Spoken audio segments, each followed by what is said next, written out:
या उसका पीक आने में।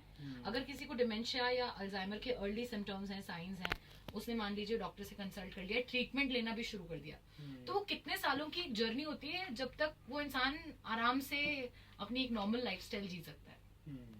देखो, बहुत अच्छा क्वेश्चन है एक्चुअली। डिमेंशिया खुद से मतलब लाइफ को ख़त्म नहीं करता है। वो आपको धीरे धीरे आपकी लाइफ की प्रॉब्लम्स बढ़ाता है और आपको वल्नरेबल और ससेप्टेबल बनाता है बहुत सारी बीमारियों के लिए जी। ये धीरे धीरे आपको बेड रिडन कर देता है, और वो बेड रिडन होने की वजह से काफ़ी सारी बीमारियां लगती हैं, वो आपको लास्ट में आपकी लाइफ के लिए खतरा बन जाती है।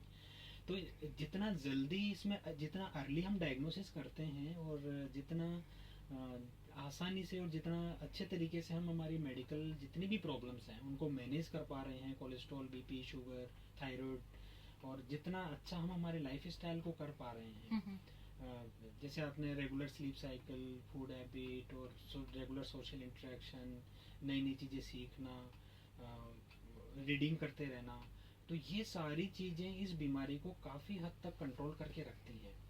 तो मान के चलो एन एवरेज आप 15 to 20 ईयर्स आप आराम से अपने खुद इंडिपेंडेंट रह करके और अपनी लाइफ को अपने तरीके से जी सकते हो जी। तो इन सब चीज़ों का काफ़ी रोल है। और सर, जैसा कि हमने देखा है कि ब्लड प्रेशर या हार्ट रिलेटेड जो बीमारियां हैं वो आजकल काफी यंग एज में लोगों को एनकाउंटर करनी पड़ रही है। पहले होता था कि बुढ़ापे की बीमारियां हैं, बट वो चीजें बदल चुकी हैं आज के टाइम में। तो क्या यंग पेशेंट्स आपको अल्जाइमर्स और डिमेंशिया के भी बढ़ते हुए दिखे हैं? देखो, डिमेंशिया एक बहुत ब्रॉड टर्म है और इसके काफ़ी रीजन्स होते हैं। काफ़ी सारे रिवर्सिबल भी हैं, काफ़ी इरिवर्सिबल भी हैं। जैसे कि एल्जाइमर एक इरिवर्सिबल कोज है डिमेंशिया का, लेकिन काफ़ी रिवर्सिबल भी है, जैसे विटामिन B12 की डेफिशिएंसी, विटामिन D की डेफिशिएंसी, बहुत बार रोड ट्रैफिक एक्सीडेंट्स भी हो जाते हैं, बहुत बार ब्रेन को इन्फेक्शन भी हो जाता है, न्यूट्रिशनल डेफिशिएंसीज भी होती हैं, डायबिटीज़ है, हाइपोथायरॉयडिज्म है। तो ये सारे कारण भी डिमेंशिया के बनते हैं, बट ये रिवर्सिबल हैं। जैसे हम इनको आइडेंटिफाई करते हैं और इनको ट्रीट करते हैं तो डिमेंशिया के मोस्टली सिम्टम्स चले जाते हैं। और ये है कि भाई आगे हम अपनी लाइफ स्टाइल को किस तरीके से रखते हैं उस पर फिर काफ़ी चीज़ें डिपेंड करती हैं। जी।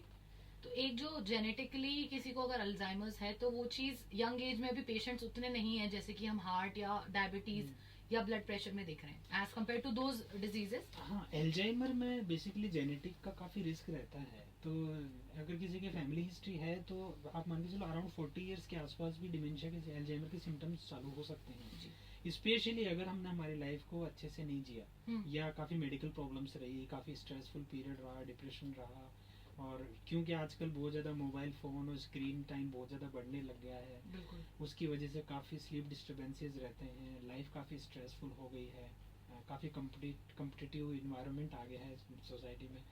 तो इन सब चीज़ों की वजह से इसका रिस्क बहुत बढ़ सकता है, और अराउंड 40 ईयर्स के आसपास भी काफ़ी बार एल्जाइमर के सिम्टम्स देखने को मिलते हैं। तो सिम्टम्स की सर आप बात कर रहे हैं, कुछ ऐसे सिम्टम्स बता सकते हैं जो कि लोग अर्ली साइंस की तरह ट्रीट करें और डॉक्टर से कंसल्ट करने के लिए पहुंचे?